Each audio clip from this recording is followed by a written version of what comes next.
Hi കൂട്ടുകാരെ, ഇന്ന് mango കറിയാണ് വെക്കാൻ പോകുന്നത്. അതിന് വേണ്ടുന്ന ഇൻഗ്രീഡിയൻസ് അമ്മ പറഞ്ഞു തരും. അതിന് വേണ്ടുന്ന സാധനങ്ങളൊക്കെ തേങ്ങ, കറിവേപ്പില, വറ്റൽമുളക്, ഉള്ളി, കടുക്, ജീരകം, ഉലുവ, പിന്നെ തൈര്, മാമ്പഴം വെന്ത് വെച്ചിട്ടുണ്ട്, ഇഞ്ചി എല്ലാം ഇട്ട് വെന്ത് വെച്ചിട്ടുണ്ട്. അപ്പോളേ അമ്മ ഒരു തൈരിൻ്റെ പാക്കറ്റും കൂടെ കാണിച്ചായിരുന്നല്ലോ. അപ്പോൾ തൈരും കൂടെ നമ്മൾ ഇതിലേക്ക് ആഡ് ചെയ്ത് കൊടുക്കുന്നുണ്ട് കേട്ടോ. ഇപ്പം അല്ല, അമ്മ അതെല്ലാം എടുത്ത് ഉടച്ചൊക്കെ റെഡിയാക്കി വെച്ചതിന് ശേഷമാണ് അത് ലാസ്റ്റാണ് ഈ തൈര് നമ്മൾ ചേർത്ത് കൊടുക്കുന്നത് കേട്ടോ. അപ്പോൾ എൻ്റെ ചാനൽ സബ്സ്ക്രൈബ് ചെയ്യാത്തവർ ആരെങ്കിലും ആയിട്ടുണ്ടെങ്കിൽ നിങ്ങളൊക്കെ സബ്സ്ക്രൈബ് ചെയ്തോളൂ. ഇതുപോലെ നാടൻ കറികളൊക്കെ ആയിട്ട് ഞാൻ നിങ്ങളുടെ മുന്നിലേക്ക് പെട്ടെന്ന് എത്തുന്നതായിരിക്കും. അപ്പം ഞാൻ ഇതുപോലത്തെ വീഡിയോസൊക്കെ ഇടുമ്പോൾ നിങ്ങളിലേക്ക് അത് പെട്ടെന്ന് എത്തുന്നതിന് വേണ്ടി എന്നെ ഒന്ന് സബ്സ്ക്രൈബ് ചെയ്ത് ബെല്ലൈക്കൺ ഒന്ന് അമർത്തി വെച്ചോളൂ കേട്ടോ. അപ്പം നമുക്ക് തൈര് അമ്മയെടുത്ത് ഉടച്ച് വെച്ചിട്ടുണ്ട്.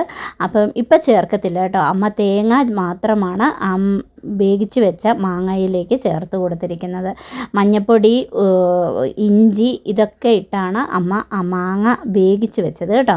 അപ്പം നമുക്ക് കറി വെക്കാൻ എടുക്കുമ്പോൾ തേങ്ങ അരച്ചത് ചേർത്ത് കഴിയുമ്പോൾ ഇച്ചിരി മഞ്ഞ കളർ കുറവാണെന്ന് തോന്നിയാൽ നിങ്ങൾക്ക് ഒരു ശകലം കൂടി മഞ്ഞൾപ്പൊടി അതിലേക്ക് ആഡ് ചെയ്ത് കൊടുക്കാവുന്നതാണ്. പിന്നെ ഉപ്പിൻ്റെ കാര്യമാണെങ്കിലും ഉപ്പ് കുറച്ച് കുറവാണ് എന്ന് തോന്നിയാൽ നിങ്ങൾക്ക് അതിലേക്ക് ആഡ് ചെയ്ത് ചേർക്കാവുന്നതേ ഉള്ളൂ കേട്ടോ. എപ്പോഴും ഉപ്പൊക്കെ കുറച്ചിടുക. എന്താണെന്ന് ചോദിച്ചാൽ നമുക്ക് കൂടിക്കഴിഞ്ഞാൽ പിന്നെ നമുക്ക് കുറയ്ക്കാൻ സാധിക്കില്ല. അതുകൊണ്ട് കുറച്ചിട്ടിട്ട് കുറവാണെന്ന് തോന്നിയാൽ നമുക്ക് പിന്നെ ഇച്ചിരിയും കൂടി കൂട്ടാൻ പറ്റും. അതുകൊണ്ട് നിങ്ങളെല്ലാവരും ഉപ്പൊക്കെ ഇടുമ്പോൾ സൂക്ഷിച്ച് ഉപ്പൊക്കെ ചേർക്കുക അതിന് പാകത്തിന് കേട്ടോ. എപ്പോഴും അങ്ങനെ ചേർക്കാൻ ശ്രമിക്കുക. ഇതേ മഞ്ഞൾപ്പൊടി കുറഞ്ഞു പോയായിരുന്നു. അമ്മ അപ്പം കുറച്ച് മഞ്ഞൾപ്പൊടി ചേർത്ത് കൊടുത്തിട്ടുണ്ട് കേട്ടോ. നമ്മുടെ ആ ഒരു കണ്ണിൻ്റെ ആ ഒരു നോട്ടത്തിൽ മഞ്ഞ കളർ കുറവാകുമ്പം നമുക്കറിയാമല്ലോ. അപ്പം നമ്മൾ ആവശ്യത്തിനുള്ള മഞ്ഞൾപ്പൊടി ചേർക്കുക. ഉപ്പ് നമ്മൾ ടേസ്റ്റ് ചെയ്ത് നോക്കുമ്പോൾ അറിയാം ഉപ്പ് കുറവാണോ കൂടുതലാണോ എന്ന് നമുക്കറിയാൻ പറ്റും. അപ്പം നമുക്ക് അതിലേക്ക് അതിൻ്റെ ആവശ്യത്തിന് വേണ്ടുന്നത് നമുക്ക് ചേർത്ത് കൊടുക്കാൻ പറ്റും കേട്ടോ. തീയൊന്നും നിങ്ങൾ വലിയ ഫ്ലെയിമിലൊന്നും വെച്ച് വേവിച്ചെടുക്കല്ല കേട്ടോ. ചെറിയ ഫ്ലെയിമിൽ വെച്ച് നന്നായിട്ട് പാത്രത്തിൻ്റെ അടിയിൽ പിടിക്കാതെ നന്നായിട്ട് ഇളക്കി കൊടുത്ത് നന്നായിട്ട് അതൊന്ന് വേവിച്ചെടുക്കുക കേട്ടോ. അപ്പം നമ്മുടെ തൈരൊക്കെ അമ്മ റെഡിയാക്കി വെച്ചിട്ടുണ്ട്. കറി റെഡിയായി എന്നാണ് എനിക്ക് തോന്നുന്നത്. അപ്പം ടേസ്റ്റൊക്കെ നോക്കുന്നുണ്ട്. അപ്പോൾ എന്തെങ്കിലും ഇച്ചിരി കുറവുണ്ടെങ്കിൽ അമ്മ അന്നേരം ചേർത്ത് കൊടുക്കും കേട്ടോ. അപ്പം നമ്മുടെ തൈര് ഉടച്ച് വെച്ചതൊക്കെ എടുക്കുന്നുണ്ട്. അപ്പം അതിലോട്ട് ലാസ്റ്റായിട്ട് ചേർത്ത് കൊടുക്കുന്ന ഒരു ഇൻഗ്രീഡിയൻ്റാണ് ഈ തൈര് കേട്ടോ. അപ്പം ശകല ഉപ്പ് കുറവുണ്ടോ ആവോ? ഉപ്പ് കുറവുണ്ടെന്ന് തോന്നുന്നു കേട്ടോ. ചേർത്ത് കൊടുക്കാൻ പോവാണെന്നാണ് എനിക്ക് തോന്നുന്നത്. അതെ, ഉപ്പ് ഇച്ചിരി കുറവാണ്. അപ്പോൾ അമ്മ ചേർത്ത് കൊടുക്കാൻ പോകുന്ന ഒരു സിറ്റുവേഷനാണ് നമ്മൾ കണ്ടുകൊണ്ടിരുന്നത്. അപ്പോൾ ചേർത്ത് കൊടുത്തിട്ടുണ്ട്. ഇനി ഇതിന് ശേഷം നമുക്ക് തൈര് അമ്മ അതിലേക്ക് എടുത്ത് ഒഴിക്കും കേട്ടോ. അപ്പം നമ്മുടെ അമ്മമാരൊക്കെ കുക്ക് ചെയ്യുന്നത് നമുക്കൊക്കെ ഭയങ്കര ഇഷ്ടമാണല്ലേ.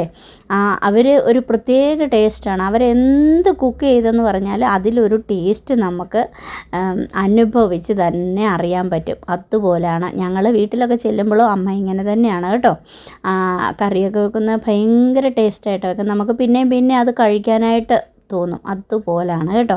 നമ്മൾ പറയത്തില്ലേ അമ്മമാരൊരു മുളക് പൊട്ടിച്ചാൽ പോലും അതിനൊരു ടേസ്റ്റ് ഉണ്ടെന്ന് പറയല്ല. അതുപോലെയാണ് നമ്മൾ പറയാം അമ്മമാരുടെ കൈക്കുണമാണ് എന്നൊക്കെ പറയുന്ന പോലെയാണ് കേട്ടോ.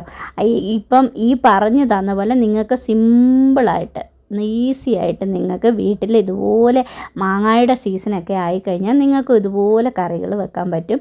ഒത്തിരി പണികളൊന്നുമില്ല. നിങ്ങൾ കണ്ടില്ലേ, അത്രയും പണികളൊക്കെ ഉള്ളൂ കേട്ടോ. മാങ്ങ പൊളിച്ചു, അത് ഉപ്പും മഞ്ഞൾപ്പൊടിയും കുറച്ച് ഇഞ്ചിയൊക്കെ അരിഞ്ഞിട്ട് അതൊന്ന് വേവിച്ചെടുത്തു. പിന്നെ അതിൻ്റെ മസാല നമ്മൾ വേറെ ഒത്തിരി മസാലകളൊന്നും അതിലേക്ക് ചേർക്കുന്നില്ല.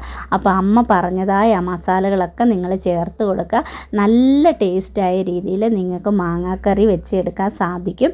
ഉച്ചയ്ക്കത്തെ ഊണിനൊക്കെ ഈ ഒരൊറ്റ മാങ്ങാക്കറി ഉണ്ടെങ്കിൽ നമ്മൾ ചോറ് എന്തേരം കഴിച്ചു എന്ന് പോലും അറിയാത്ത അവസ്ഥയിൽ നമ്മൾ ചോറ് കഴിച്ചു പോകും.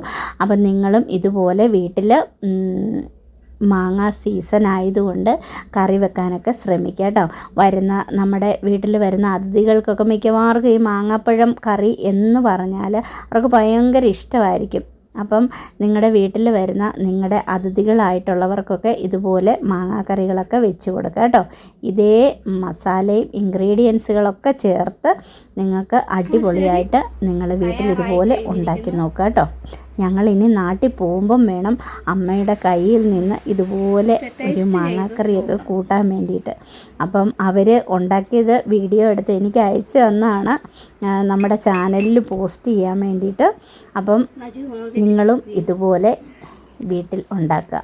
അടുത്തൊരു വീഡിയോയിൽ നിങ്ങളെ വീണ്ടും കാണാം. അപ്പം എൻ്റെ ചാനൽ സബ്സ്ക്രൈബ് ചെയ്യാത്തവർ ഒന്ന് സബ്സ്ക്രൈബ് ചെയ്തേക്കുക. Okay, thank you.